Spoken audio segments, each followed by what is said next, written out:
Hello, my name is Mark Gibson, and you're listening to the podcast version of the Teagasc Signpost Series, a weekly webinar that promotes and examines sustainability in Irish farming. Good morning, and you're very welcome to this morning's Signpost webinar. My name is Pat Murphy, Head of Environment Knowledge Transfer with Teagasc, and I'm joined this morning by Fran Igoe, who's Regional Coordinator with LAWPRO, Noel Meehan, Head of the ASSAP Programme, and Shaun Roarty. Shaun, you'll be helping us with the questions this morning. Good morning to you all. Yes. Morning, Pat. I suppose about 2 years ago, the ASSAP Programme had been up and running for a couple of years, and we were having a problem in a specific area in that we were asking farmers to take on measures to improve water quality, but we had no funding to support that. And we approached our two parent departments, Department of Housing, Local Government and Heritage, and the Department of Agriculture, to see was there any possibility of getting funding to support the measures that we were asking farmers to take on board. I'm delighted that 2 years down the line, a funding mechanism under an EIP has been put in place, and we're going to describe that to you this morning. Fran, you're very welcome. You were the one who has put a lot of the work into designing, planning, tendering for, and hopefully now implementing this EIP initiative. Thank you, Pat, and hello, everybody. First of all, Pat, I would love to take credit for all of this work, but I can't. I have to acknowledge everybody who's helped out, both from Teagasc, from Dairy Industry Ireland, of course, my colleagues in LAWPRO as well, and of course, the farmers who have helped us inform this process. Okay, so again, hello everybody. My name is Fran Igoe. I work with the Local Authority Waters Programme, and we're a shared service for local authorities to try and help Ireland meet its objectives under the Water Framework Directive. So in other words, to try and promote water quality as a public good. We work with a lot of different agencies, and of course we work with colleagues in the agricultural sector as well. And this presentation is about that piece which Pat has introduced. So what I'm going to do is I'm just going to talk about how we came about to develop the water EIP, what's involved, and then Noel Meehan from Teagasc will follow with a more detail around the measures itself. So the title there is Combining Targeted Measures and the European Innovation Partnership Funding to Deliver Water Improvement for the Public Good. And this is very important. There's a purpose to this. Why we're doing this? It is about restoring and protecting water quality for everybody in Ireland. And why is that important? Well, we know from the international experience is that Ireland is seen as being a very sustainable country in terms of what we produce. It's important that we maintain our sustainability credentials, and water quality very much underpins that. And this is a given. This is something that we need to do. But there's lots of other dependencies as well on good and clean water quality, including the shellfish industry. These often support marginal communities where there won't be much other opportunities in terms of employment. And the feedback we're getting from the marine sector is that they have concerns around water quality. So it's important that our aquaculture and our inshore fisheries do have clean water. Recreation, we know that clean water, sustains a better quality of environment from an aesthetic point of view. And this has become very important through the COVID-19 experience. People are now turning towards nature. They get it. It's very important for mental health and for well-being. And of course, if we want to develop our tourism industry, water quality underpins that. The quality of our blue waves, for example, are dependent on good and clean water quality. And in addition to this, even from the point of view of industry, standard industries, say, for example, even for the IT sector, they need clean, raw water coming to their plants for cooling, for example. So it's important that we do maintain water quality from that point of view. So there's a whole range of reasons that we should be looking after water quality. And we know from the public consultations that we've done on the river basin management plans that the public are looking for this, and the public appreciate water through different lenses. But ultimately, at the end of the day, it's restoring and protecting what we have as a precious resource. And we're very fortunate in the west of Europe that we have some of the best water resources in the European area. And then finally, European designations, we have some really important species of interest, wildlife species of interest. everything from salmon to freshwater pearl mussels, sea lamprey there you can see, and crayfish. All of them need clean water, and then other animals that might feed on them, such as otters, for example, again, they're protected, and also they require clean.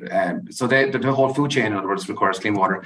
And this is very much part of our culture. You know, the salmon of the story of the salmon of knowledge, Fimacool, Cuchulainn, all these stories, you know, again, go back and they, you know, show that our history, our cultural history is intertwined with clean water.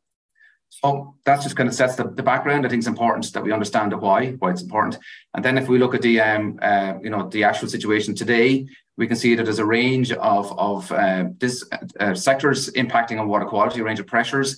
The EPA have done a huge amount of work here. They have a fantastic network of monitoring sites, some of the best in the world. The data is really good. It follows international best practice in terms of standards. And from that data, it informs us in terms of managing water quality from forestry, urban development, etc., including agriculture.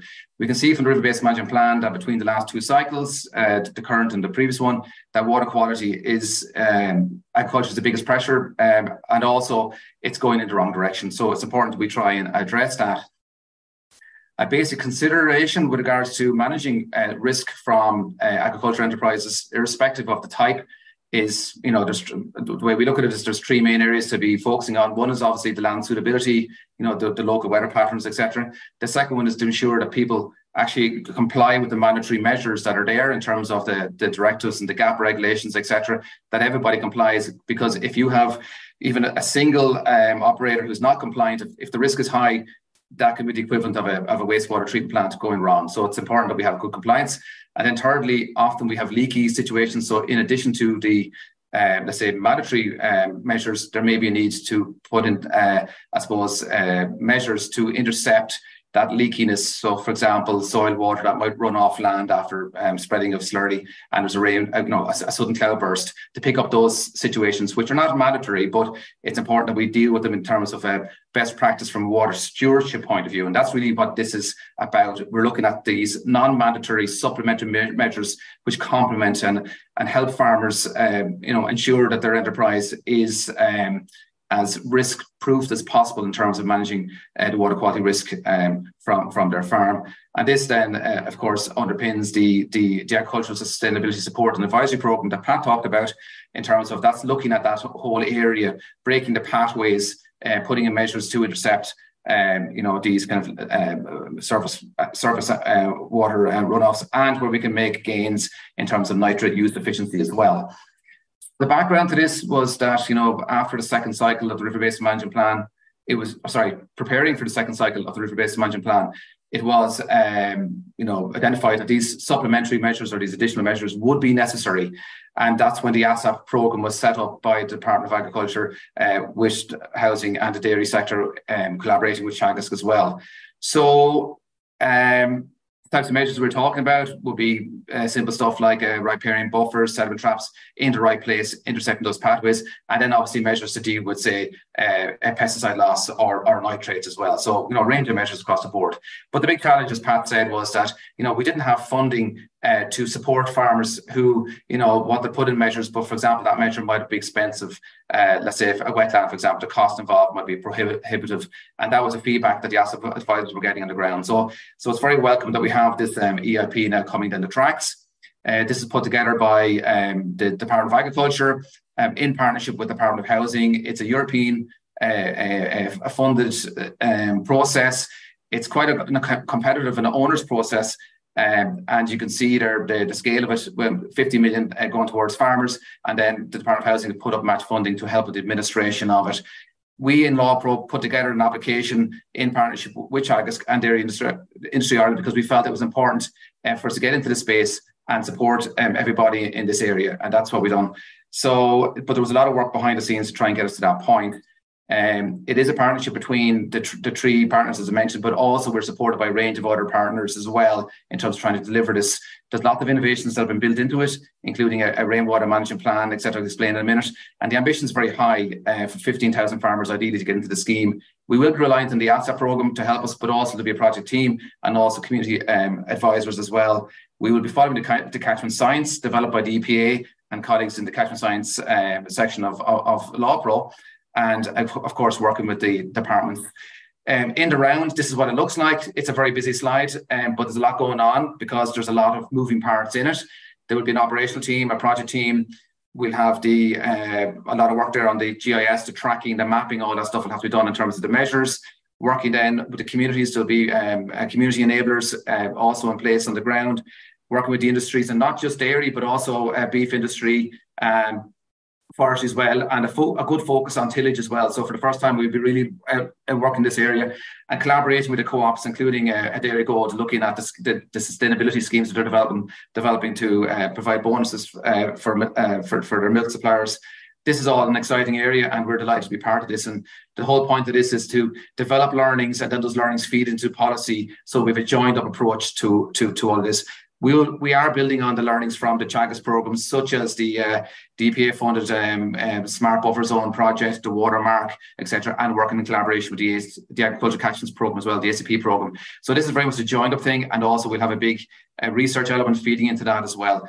But we're very clear on this. The 50 million coming from Europe, that's going to the farmers. We designed it that way, and that's the way we want it. Everything else is we're trying to look after that from the point of view of either Department of Housing funding or bringing in and being smart about how we fund the research using existing funding programs and collaborating with everybody to do that.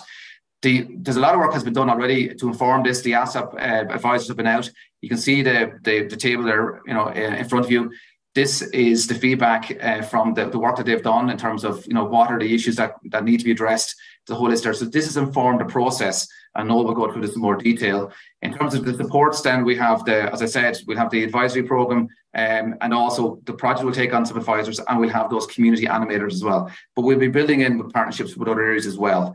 One of the key innovations is what we call a rainwater management plan. So basically following the rainwater from the sky right down through the farm onto the receptor, the lake, the river, whatever it is. This is based on some of the work that we've been doing in the urban side of things and forestry, and it's very simple. It helps us visualize what's happening with the stressor, let's say, if it's phosphate, nitrate, sediment, because water is a vector. Water is going to carry it, and if you have a lack of water, you've got a drought, it's still water is the issue. So the rainwater management plan, the idea is to work off the EPA maps, and then walk the land with the farmer who will know their land best in terms of what happens during a heavy rainfall event, and then pick up the areas that need to be addressed and to intercept those pathways. If it's a nitrate issue, then a nitrate vulnerable plan will be put together, and similar to pasture base. And the idea is then to do calculations, and that will save the farmer money, but also in terms of reducing nitrate loss that will be surplus. A simple example of how the process would work is here's an example of a farm here. The rain is falling obviously on the farm itself, but also on land upslope of the farm, causing problems during heavy weather events. So the idea is to figure out, okay, where's the rainwater wanting to go, and then put in our measures to either deflect that water if it's clean water, or deal with it in terms of interception measures to filter out pollutants if necessary, and do all that with the farmer. In this case, simple example, we would put a bund to divert the water coming off the upslope area away from the farm, maybe cover the slurry round tower there. That payment would be covered maybe through TAM. So we'd be trying to pick on and identify other funding schemes as well to plug in so we can maximize the benefit of the project. And then other risk areas then, bund them off, for example. Then moving down into the landscape onto the farm itself. Here's an example from North Cork.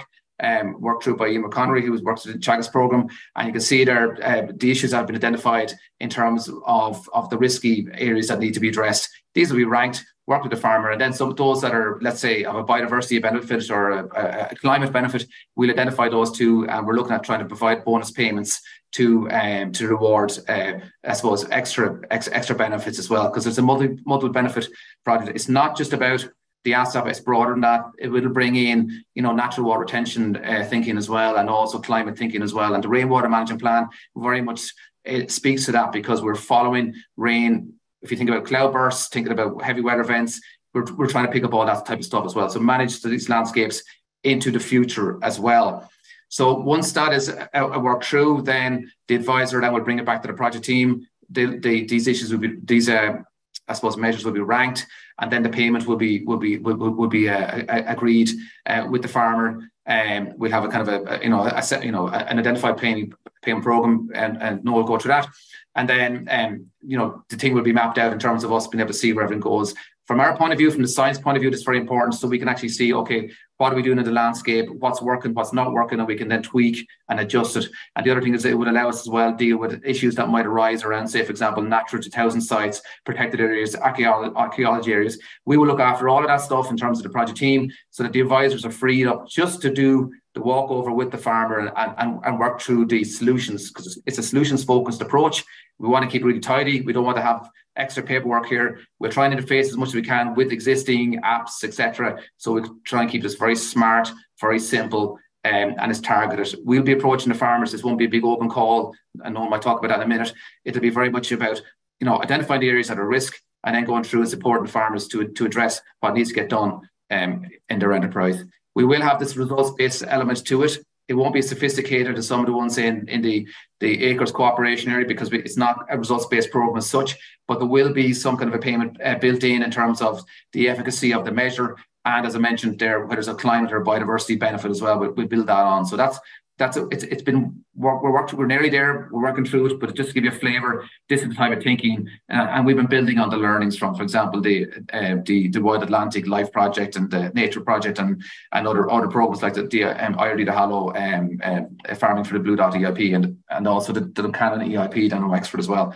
So we're looking for additionality as well, working with our collaborators, because DII, Dairy Industry Ireland, are partners in the project. This is a great integrated approach. Working with the co-ops in terms of, getting the industry support is really important in terms of, encouraging people to get involved. But more than that, now that the co-ops themselves are actually putting together their own water stewardship programs, bonus programs, payments for farmers, the idea would be if we can integrate the EIP with those payments, you get an extra benefit in terms of financial incentive for the farmer, and also in terms of us, in terms of joining up and reduce the bureaucracy. So this is an area that we are looking at to try and maximise the benefit both for the environment and for the farmer, avoid confusion, encourage best practice, etc., and really demonstrate true sustainability. Now, this is a European innovation project, so there's a lot of actions within that we have to satisfy. For the Commission, the European Commission are not just handing out money for the fun of it. We have to demonstrate that the money is going to be well spent and have it all structured. So the project will be looking after all that. But just to give you a flavour of what's involved in the background, so these things just don't happen. You have to put together, a good team, have a good structure. We're very lucky in LAWPRO. We have Tipperary County Council in the background who have a lot of experience in administering the financial side of it. So we'll be, leveraging that knowledge and then working with the ASSAP Programme, with Teagasc, with all the lads, in the co-ops, sustainability advisors, and the broader community to try and do this. This is going to be adaptive management. We're going to be learning as we go along, and ultimately this should inform policy, wider policy, with the departments. And the departments, both Ag and Housing, will be a part of the Operation Committee. So those learnings will be done in real time. So look, some take-home messages before I pass on to Noel. This is the largest EIP ever undertaken by the state. It's going to be it's a big deal. It's a great opportunity. The idea is that we'll be advisor-led with the farmer, promoting water stewardship. So the idea is to help people figure out what can they do in their land. Rather than being told what to do, it's about learning on the ground. What can we do? Every farmer is different. We know that every challenge is different, and the farmer knows best in terms of figuring out the solutions with that advice and with the background, of course, of the EPA maps and science. So we'll follow that catchment science principles, as I mentioned, targeted actions, focusing water quality, but bringing in those multiple benefits.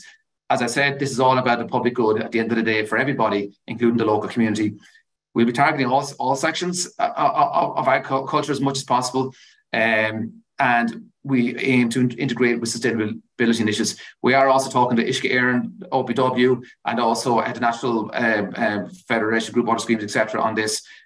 We're very much about explaining why. Why is this important for the public? We'll have a communications piece on that as well.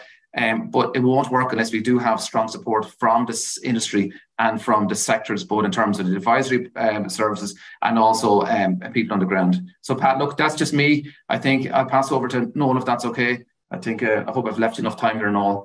Thanks. Okay, no, we're good for time. Thanks, Fran. That was very clear. You might stop sharing there and allow Noel to share. Just to remind you, the question and answers, if you have any questions, to put them in there. We've a number of questions in there already. Noel, you look to be ready to go. Good morning, everybody. I hope you can see the screen there okay.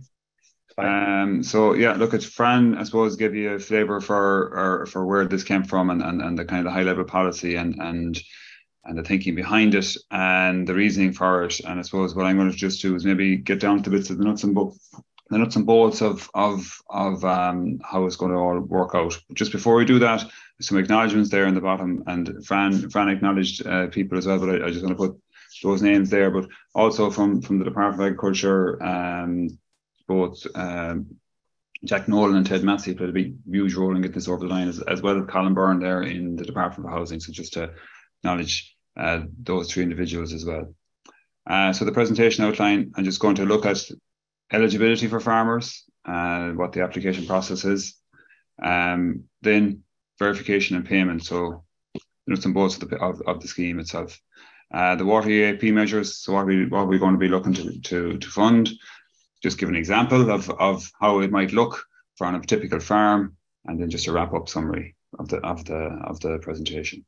So the water EIP eligibility. So access will be prioritised. We're going to have a prioritisation on this, and farmers will be approached to make applications. So as Fran said earlier on, this isn't an open call for like an acres there where farmers come to us. It'll be the other way around. It'll be the water EIP going to farmers, and that'll be based on an eligibility criteria that I'll go through now in a second.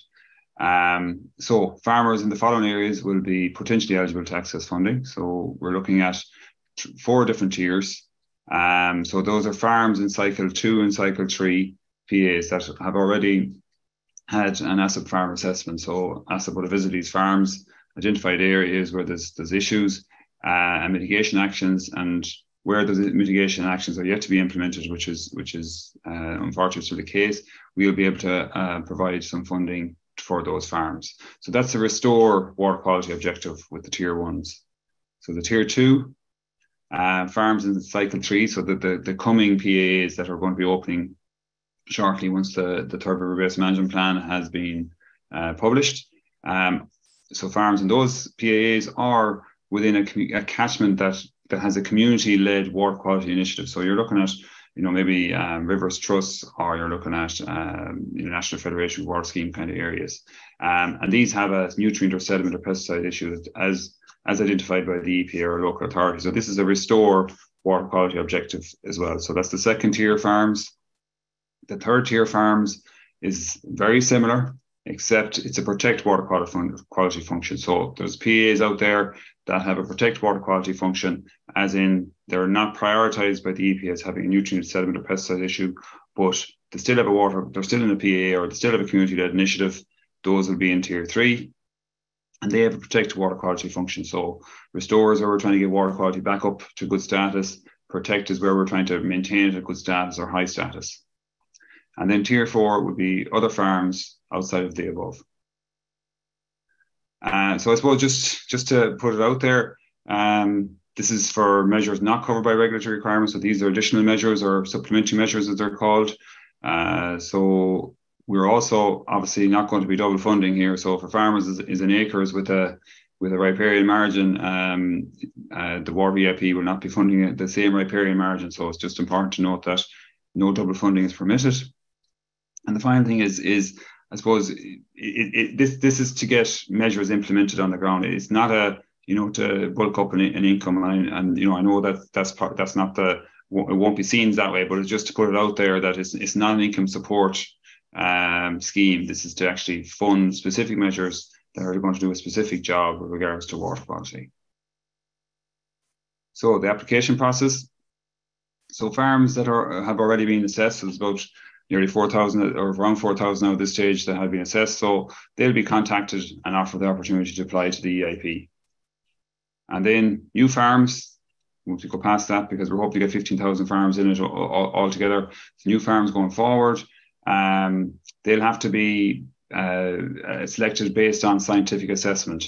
So this all has to be based on science. We can't just start picking farms, scattergun approach. It needs to be targeted. It needs to be based on local catchment assessments. It needs to be based on desk studies and information that will be compiled either by the likes of LAWPRO or community schemes or community-based projects where they have a scientific basis for that, because this is important, because if we don't have that basic information around the landscape and the pathways and all that kind of stuff, we won't know what the actual proper measures are. So we need to have that information so as we can target the appropriate measures. So is it a nitrogen vulnerable area? Is it a phosphorus vulnerable area? What are the pathways and so on? So that science-based element has to be there to support the targeting of these measures.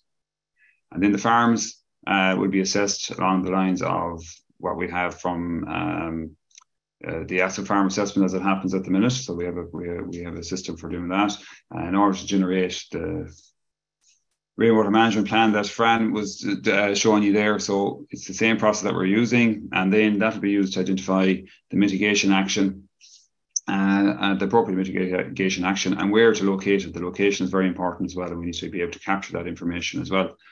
And then based on that, we have a menu of options, and with consultation with the farmer and the advisor, we will select the suitable EIP measure, and then that'll be submitted in for into the EIP for assessment. So that's the application process. I suppose the next part of it is the verification and payment part of it. So LAWPRO would be responsible for processing and payment. So Fran mentioned about the 50 million. The 50 million is the piece that I'm after going through a minute ago. The 10 million this is for the administration of it, and this is the bit I'm going to look at here now.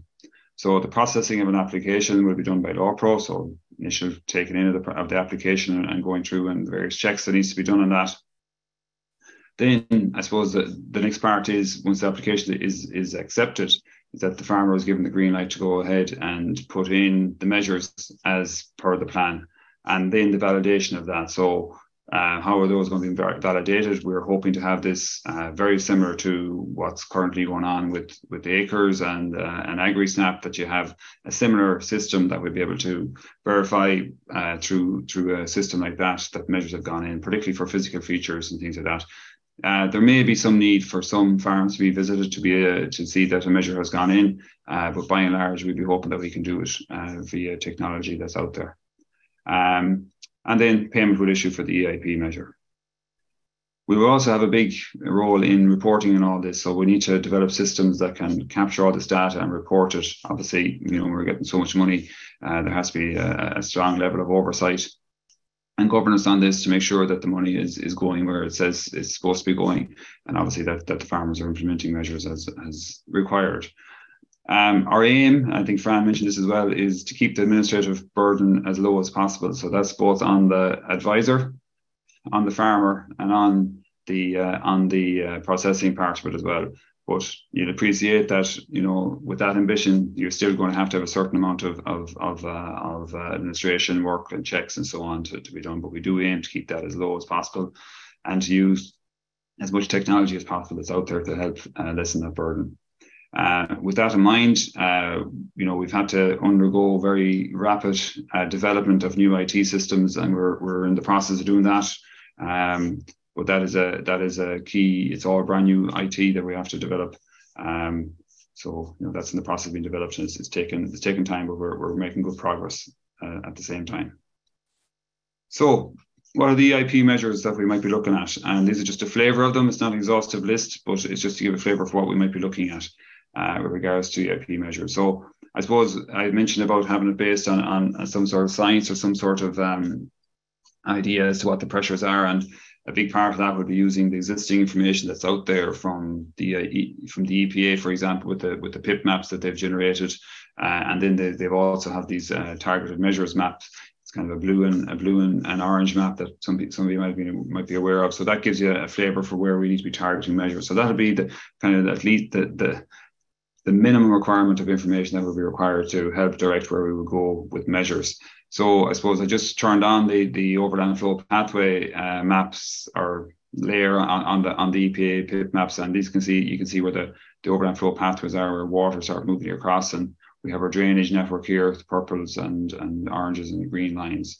So the kind of measures that we might be looking at here is is hedgerows. So a hedgerow on a low mound can be very effective in just trapping a little bit of water behind it, particularly sediment-filled water and phosphorus-filled water. So there'll be an overland flow pathway measure.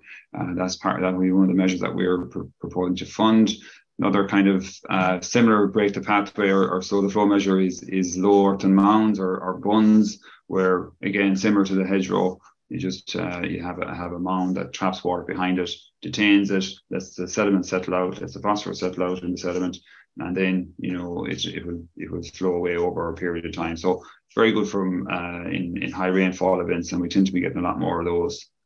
I suppose what's very important as well, and this is something that those of you are aware of, Donal Daly would be very much in favour of these spatially targeted riparian margins or riparian buffer zones or riparian areas, and this is where you're targeting specific areas to put in these riparian margins with the view to break that flow pathway again and to attenuate out phosphorus and sediment out of overland flow pathways. So this is your diffuse phosphorus issues primarily.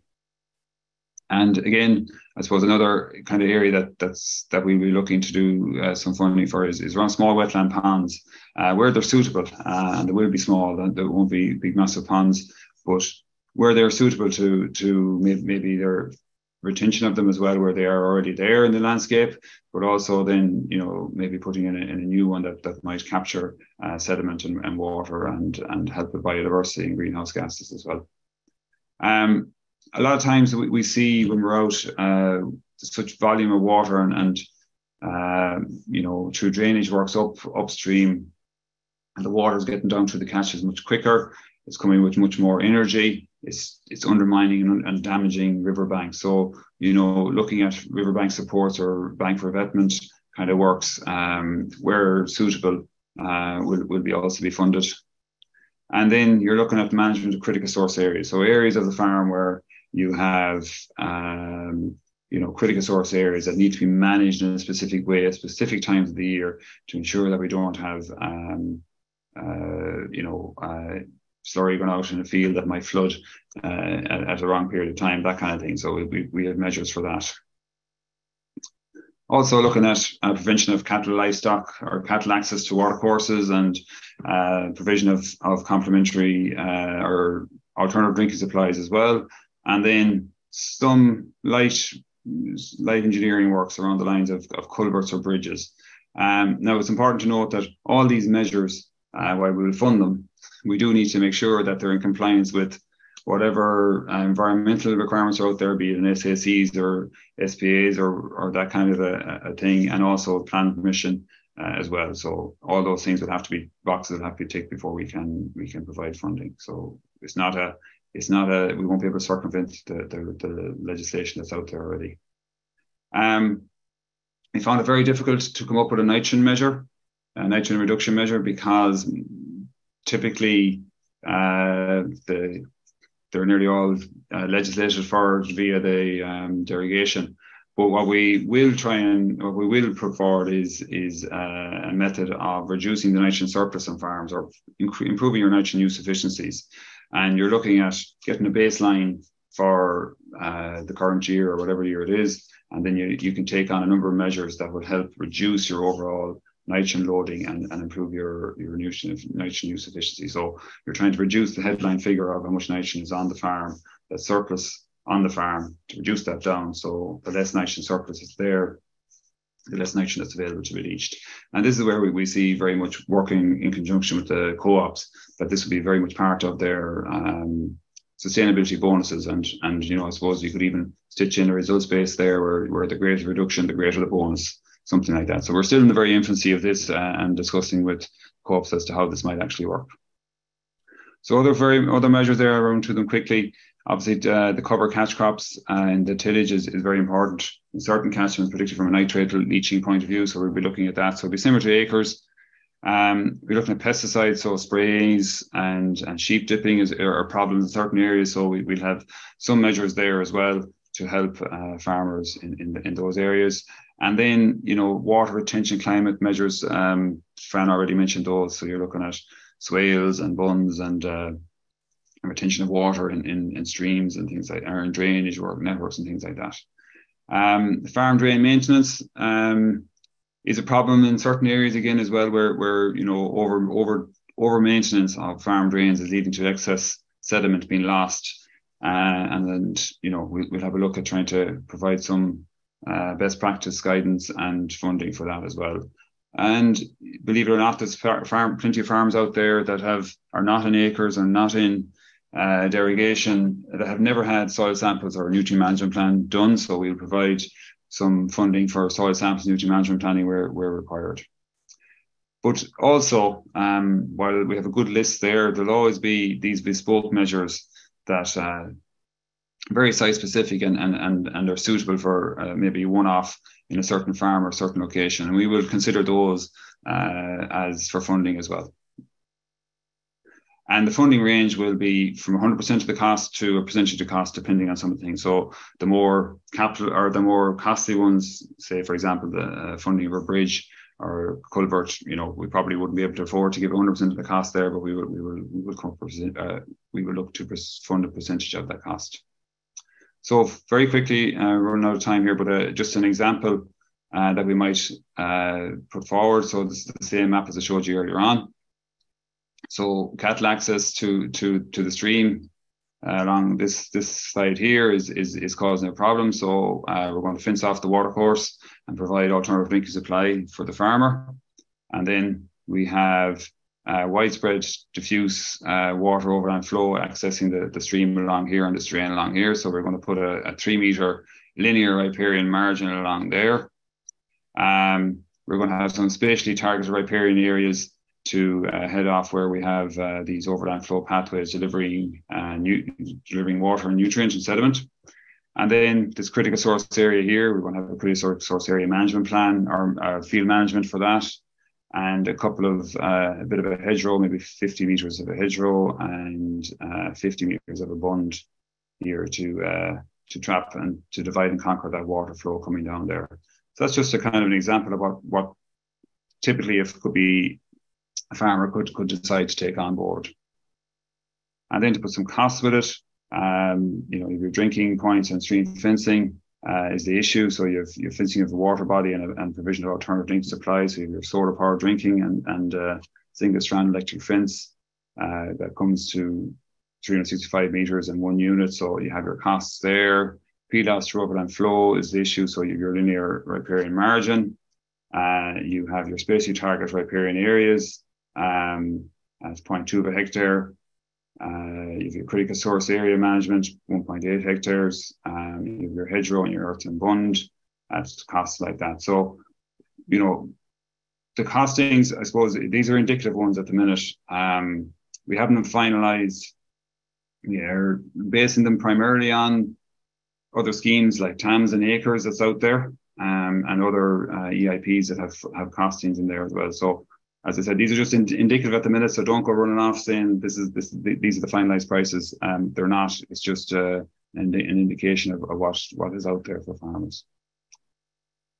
So I suppose just to summarise and finish up, we know that we're not meeting our water quality targets. In ASSAP, we see that the implementation of measures is the key to realising water quality improvements, while we're getting very good engagement by farmers and farmers wanting to do measures. I suppose in certain cases, the blockage is you know, financial support for farmers to put these measures in. And this is why the EIP is there to help try and undo that blockage. You know, so the provision of the funding is to address implementation of supplementary measures. It's not for measures that are already regulated. We have to develop the IT system, as I mentioned earlier on, so that's ongoing. We hope to run a pilot of the EIP in late September, early October. This will be a very small pilot, but just to obviously try and iron out any teething problems that would be there.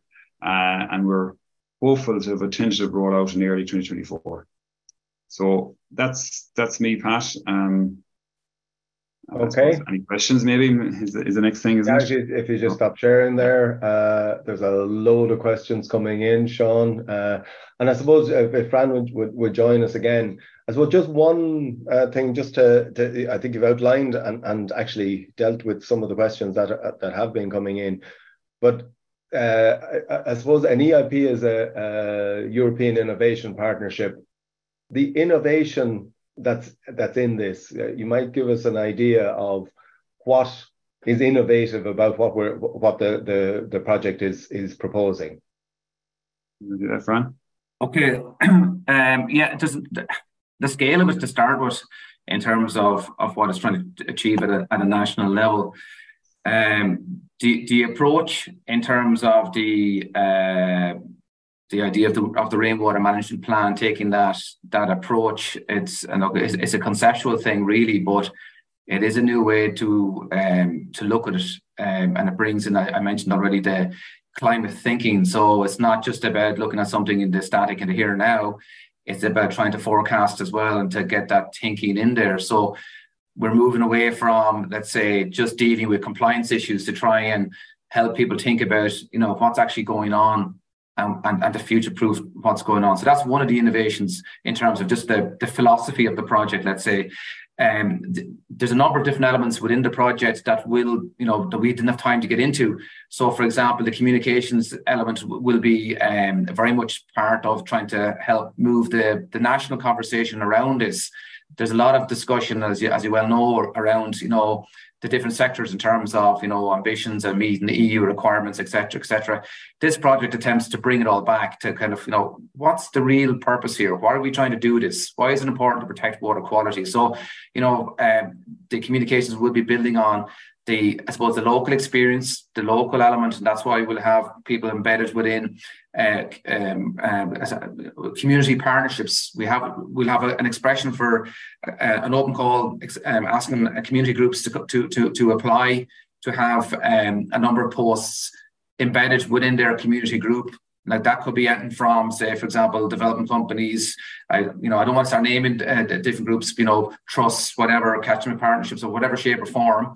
As long as they, work through in the principles of the project in terms of catchment science, we will have that flexibility for them to look at their local context. So it could be a source protection issue. It could be a shellfish industry in terms of a coastal area. It could be, a rare species, an iconic species that's, an area is famous for. It could be, for example, say, protecting spawning beds for salmon or whatever. So that, that has never been done before like that. And that'll be very much integrated into it. Another innovation is around the whole research community. So rather than dipping into the 50 million, we felt, no, that's for farmers. That's trying to get the stuff done on the ground. And we want to keep it separate. So then how do we manage, the evaluation, the research, all that type of stuff? So because of its scale, it's a huge opportunity for the research community to get involved. So we have over 6 research institutes have signed up to what we're calling the Research Hub. And the idea is to leverage funding that's out there through different funding streams, say, for example, through the EPA research grants, through the Department of Ag research, and then the international stuff like Horizon 2020, whatever, looking at, nature-based solutions, looking at I suppose some of the stuff that the project will be doing, right down to evaluation, some of the measures. So this is a question that we are concerned about: is how do you evaluate the measures? How do you prove it's working? At what level? The EPA have their monitoring points at scale.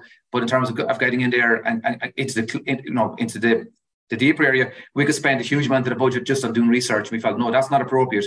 We want to be smart about this, integrate what's going on. A lot of money has been spent by the public purse, and internationally that we can access to do this. So that's a huge piece as well. The other element, of course, is, and I'll stop with this one, is the industry. It's the first time ever that we've been able to reach out. Dairy industry are really coming in, building in the sustainability plans around the bonus schemes, etc., and developing that. Here's a real opportunity, but also broaden it out, looking at the multiple benefits, bringing in the other areas of interest. So I mentioned the idea of complementarity. So the thinking is very much around that. So the learning of what's going on with the results-based programs, the burn and all that type of stuff, to bring that in where we can. But at the same time, these are targeted specific measures addressing, stuff that's come through, for example, the ASSAP Programme or whatever. So we're trying to blend the two and make it as efficient as possible. So on the IT side then as well, is to make it as streamlined as possible, so to cut out double form filling and all that type of stuff. And the other thing that we didn't mention is An Bord Bia have agreed to come in as on the operations committee. So again, to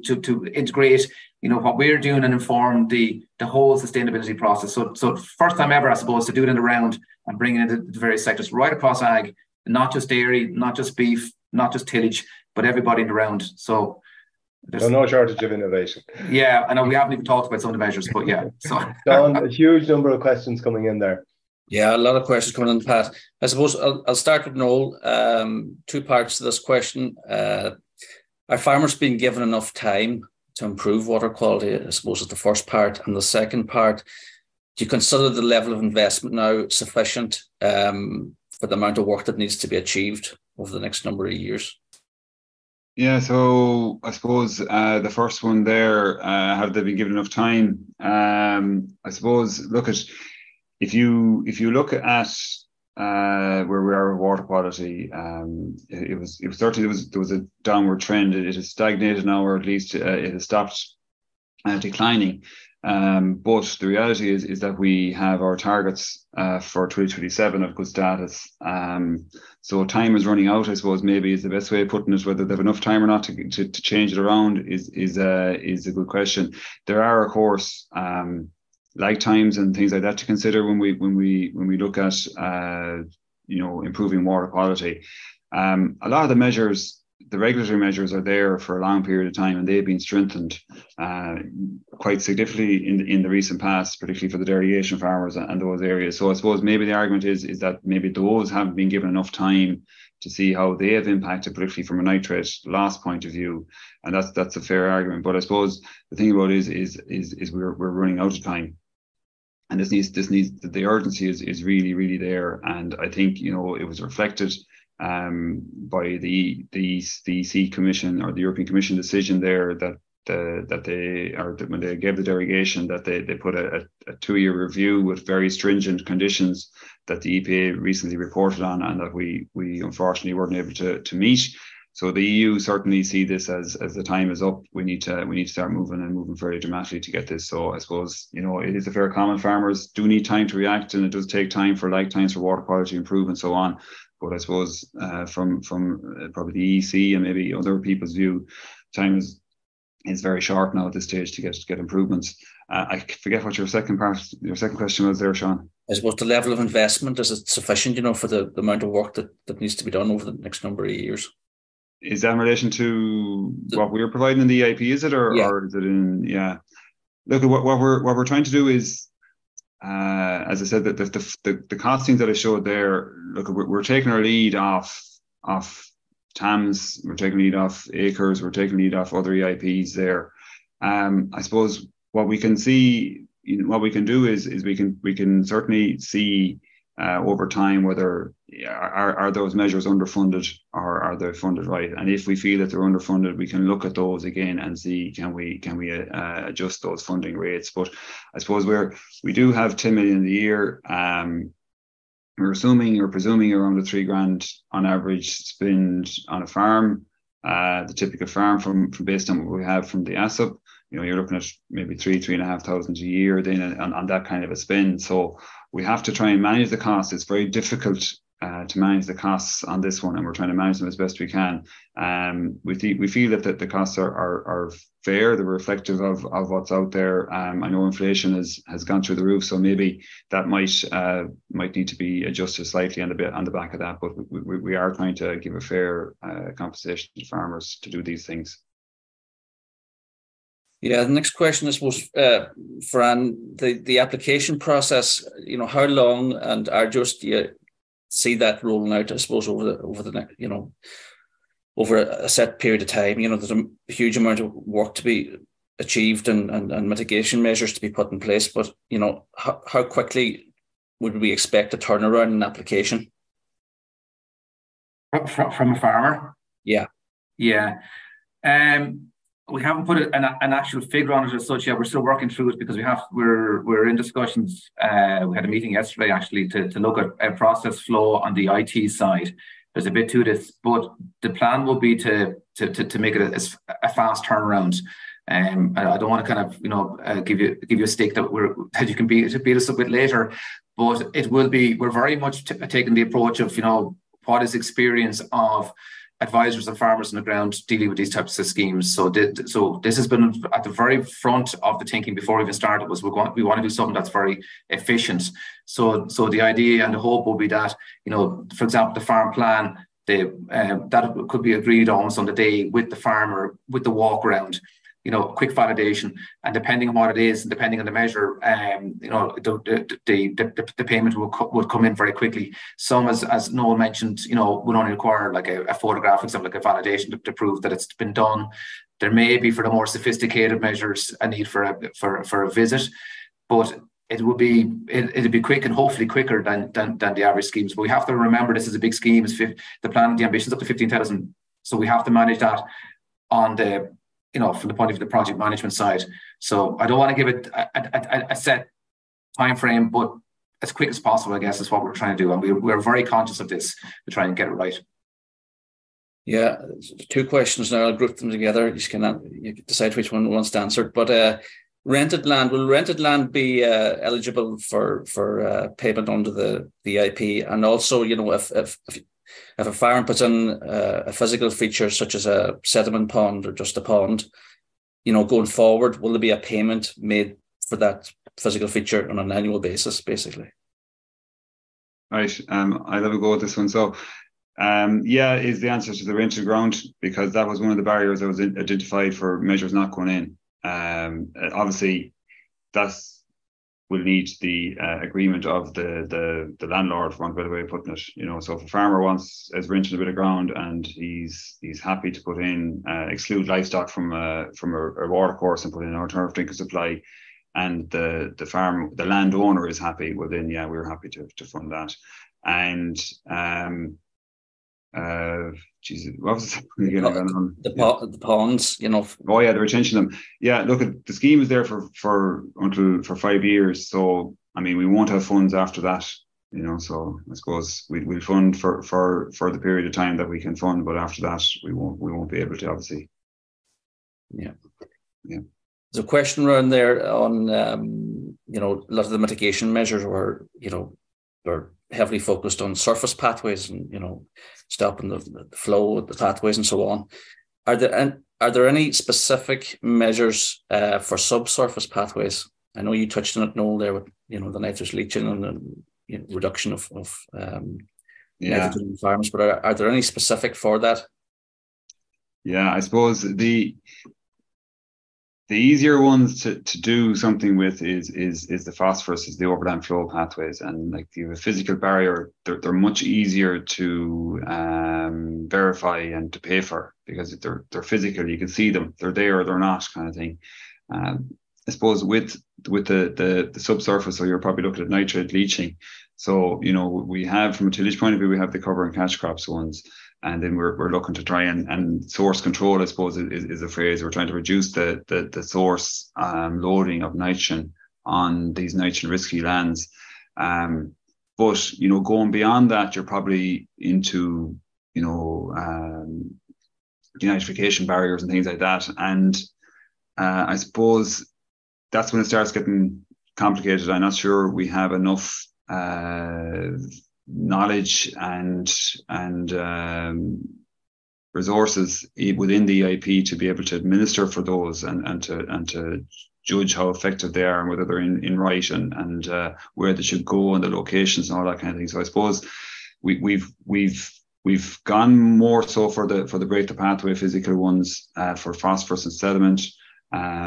The nitrogen one, as I said, was we were finding it quite difficult to come up with nitrogen measures, apart from primarily the tillage, catch crops, cover crops, and trying to reduce the source loading on vulnerable areas, and that's kind of as far as we're probably going to go with those ones, Noel, there's a question there about the efficiency and I suppose the possibility under the scheme of a group of farmers coming together in the EIP. Is that something that will be considered, or is it just for individual farmers? Well, look, at if we'd often get I'm sure people have often heard, I have my side of the river fenced off and the farmer on the other side hasn't his side of the river fenced off, and sure, what's the point? His cattle are going in and mine are out. So I think, if we could get that community farmer buy-in to implement measures like that, it'd be much more effective and much better. And I suppose Fran kind of touched on it there a little bit. You're looking at kind of a community-based thing where you're saying, right, we have a river here, lads, and there used to be trout in it when I was a young lad, and now they're all gone, and maybe we'll try and do something about it. We'll all club together, we'll all do whatever the appropriate measures are that we can get funding through the EIP, and hopefully we'll see benefits of that. So look, we would certainly encourage that and do our best to facilitate that and to help along with that, So, certainly things like the fencing off and, a solar power drinker, you're certainly not going to give 10 lads along the line solar power drinkers. So you're probably looking at maybe one between 3 or 4, or whatever the sizing might allow you for. So I suppose that's kind of where we would encourage groups of farmers to come together, that we could put in measures that would have scale, has bigger effect obviously than individuals. So if we could get scale, yeah, absolutely.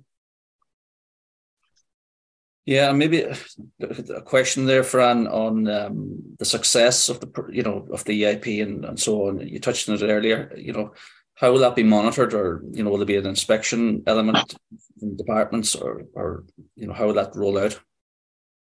Well, because it's a European innovation project, there will have to be an audit done anyhow, just in terms of making sure the money's been appropriately spent. So that will happen. That will be a requirement.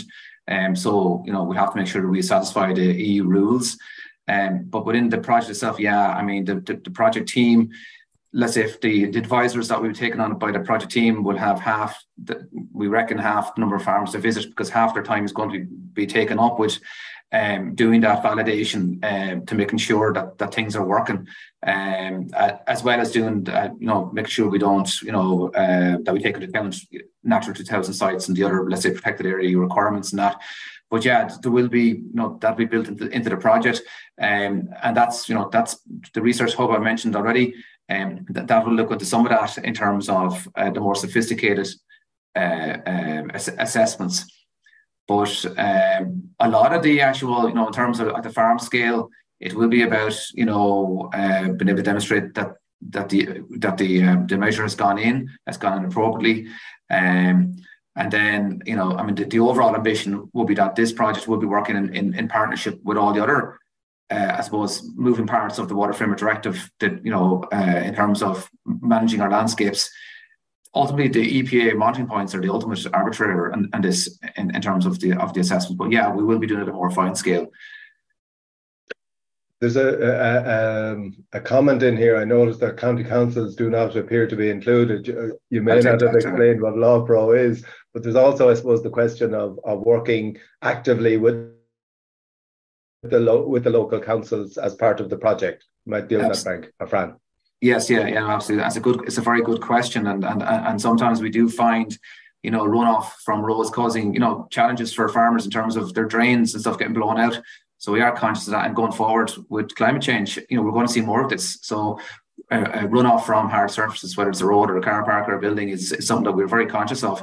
So yeah, Pat, as I say, the local authority, we are a local authority service, but we're unique in that we engage with all sectors, and that's very much what we're about. So the learnings, we're like the helicopter that flies over Ireland and kind of goes, okay, where can we address the different issues? So the learnings that we take from the urban, we apply to the rural and vice versa. So it's really good. But specifically on the roads and that, it is an area that we're working on, and we are working with the local authorities on this. We've got a nature-based solutions initiative that the Department of Housing are leading, and we're supporting that.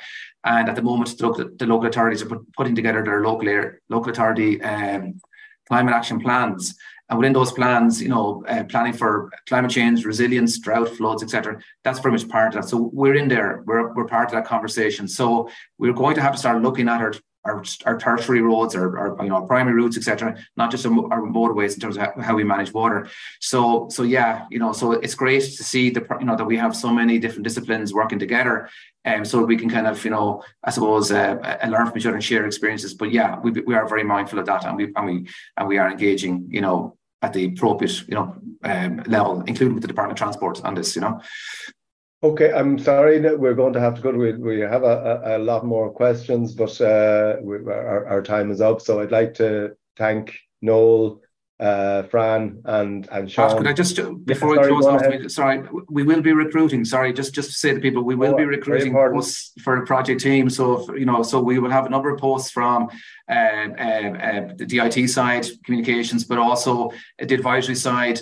In terms of, they'd be very exciting positions. I better do this out here. These are really good. Working with a really nice team, LAWPRO and ASSAP and Noel and all the guys. We're all, all very nice people. Great work environment. And it's a very exciting space. So look, we will be recruiting. So just keep an eye out on jobs.ie or just reach out to us if you are interested. And if you are involved in community groups, whatever, again, we will be doing that expression of interest thing as a call. And look, I would just say, if you don't mind, Pat, I'm like a broken record on this. What's this about? Why are we doing it? It's about water quality for everybody. So you can look at it. It doesn't matter where you come from, but at the end of the day, humans are intelligent. We can do this if we all work together. So I just want to finish, if you don't mind, on that, Pat. Thanks. Okay, thank you very much. I think in whatever number of episodes we've had, that's the first commercial break we've had. Next week we'll be joined by our colleagues from the Farming from Rathcrone EIP on preserving the past and protecting the future, and it'll be Dr. Daniel Curley and Richie Farrell will be joining us. So thank you very much. Hopefully we'll see you again next week. You've been listening to the podcast version of the Teagasc Signpost Series, the weekly webinar that promotes and examines sustainability in Irish farming. Don't forget to join us live every Friday morning for our latest webinar. For more, visit teagasc.ie. And you can also rate, review and subscribe to the Signpost Series on Apple Podcasts, Spotify or wherever you get your podcasts from. I'm Mark Gibson and thanks for listening.